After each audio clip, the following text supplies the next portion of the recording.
Hey, it's Danny with your latest tech update. Microsoft's just revealed it blocked more than 35.7 billion malicious emails last year. That's about 1,000 emails every single second. It also foiled 9.6 billion attempted malware attacks.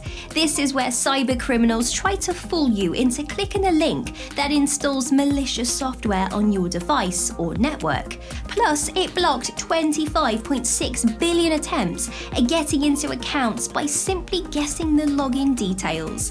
These are called brute force attacks. Microsoft says attackers still use these simple tactics because not enough businesses take their security seriously.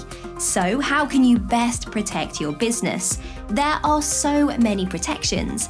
The simplest is to introduce multi-factor authentication for all accounts your staff use. This is where you generate or receive a code on another device. It's very effective at making sure only the right people access the right accounts.